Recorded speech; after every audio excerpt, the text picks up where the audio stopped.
everyone, this is Godzilla Wolf 1 with a toy review. Today I will be reviewing the 2010 re-release of the Mighty Morphin Power Rangers Dino Megazord. And I have to say, I was a little apprehensive about getting this. One of the reasons I got it was because I didn't have the original one. And yes, I am a Power Rangers fanatic. So thus I had to have this particular Megazord, and quite frankly the original re-release, well, it was expensive on its own, but it had a lot of unsavory sticker details. I'll get to that when I review later in the review. Anyway, I have to say I was pleasantly surprised at the quality of this figure. Anyway, on to the review. Here, first I'll show you the box payment.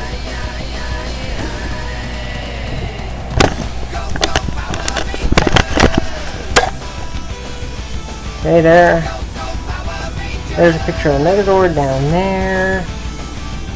Dino Megazord. The Dino Megazord. Megazord Dino S. I think this is the Spanish translation. Then we have the components: saber-toothed tiger, pteranodon, triceratops, mastodon, and tyrannosaurus. And Power Rangers Mighty Morphin symbol up there. 5 Zord combined. Let's flip it around. And here we have the back, which shows once again the components that make this thing up, where they fit in, and the Rangers themselves. And down here we have what I consider a pretty bad idea, really. I mean, the idea was that you can take these figures here and snap them onto the Megazord and place its limbs and have the Rangers ride in them. Not only does that in itself seem like a poor choice, but they have the Green Ranger riding the saber-toothed tiger, which, if you've watched the show, know that is completely inaccurate. That and the Rangers themselves, just the suits are way off. Anyway, enough critiques about the box itself. Let's get it out of the way and review the figure.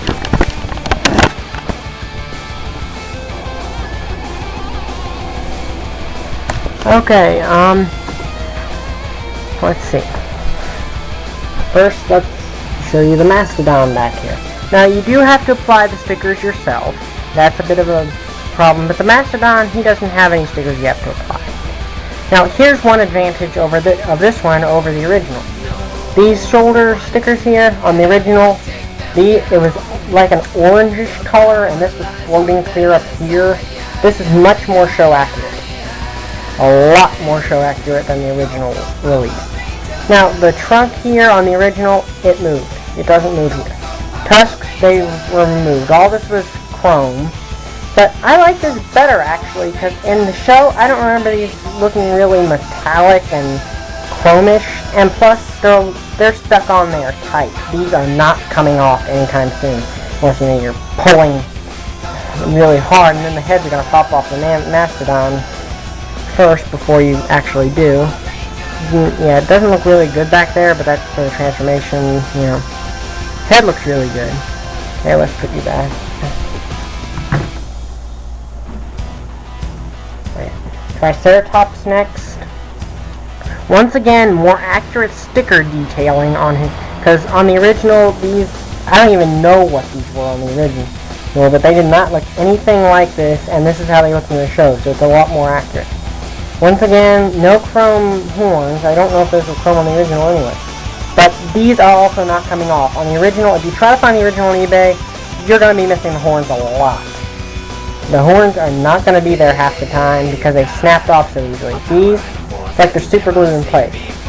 It has like this tread detail on the bottom, but the wheels, these wheel nubs, no, they're not real. They are not real. Which, with all the sticker upgrades, I can understand that there are a few details they had to leave out, but I wish they'd add those in there. But at least it makes it so you're not scraping the paint off the entire bottom of the figure. One thing though, even though the tail moves, it does move, this was originally cannons on the original.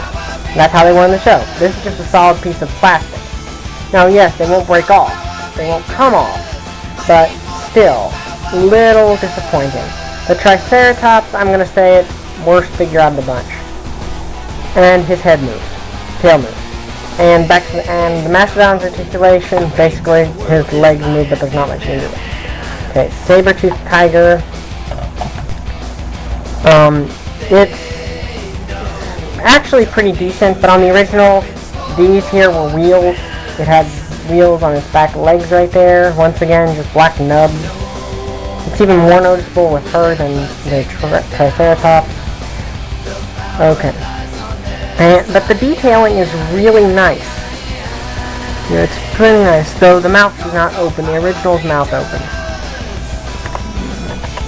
Get the light out of the way here. That's better. Okay, so, overall, pretty good. Pretty decent.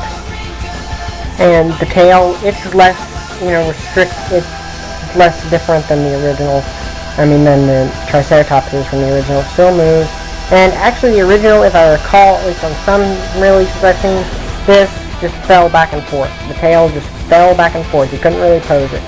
This one, you actually can get a little posability out of it. Make it like a cannon like that.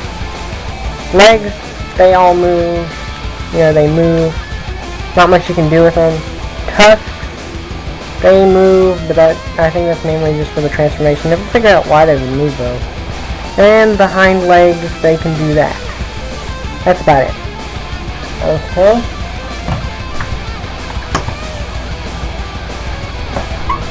And the Pteranodon. Her head moves. She falls over. The wings move. These snap off, but that's mainly... I never really understood why she had feet. Because she spends all of her time in the air. So it really didn't make much sense. But, overall, pretty nice. Oh, and back to the saber-tooth here. These here, much more screen accurate. In the original, these were just machinery and stuff that made no sense whatsoever. So, much more screen accurate there. And this one, the chest is also more screen accurate. And it is a metallic sticker. That's pretty nice. Okay, let's put her back. And the big guy, the Tyrannosaurus, who... well, a lot of people's opinion was probably the best of the original Zords, other than the Dragon Zord, of course. Because he was the only one that actually ever fought a monster on his own. Anyway, his head moves, and I don't know if you can see it very well. Let me get the light in here. See if I can get the light properly adjusted. He has cannons in his mouth. The original, no cannons. Not even a sticker for him. So that's a big plus, because that was like one of his signature attacks, was to fire a cannon from his mouth. Yeah, anyway, and he still, of course, has tiny arms that, they move though, that's a plus. His head moves somewhat, though if you move it up too far, you see the cannons. The chest stickers look nice. Legs, and he has these plugs here that are for the transformation. And, his leg moves up and down, but it's kind of stiff, but you can move it. Tail, it swings up and down, though it's supposed to be locked in place in this form, but oh well. And, that's about all he does. There's not much to do with the components themselves, but he is pretty nice. I do like it. Okay, let's put him back here and start with the transformation.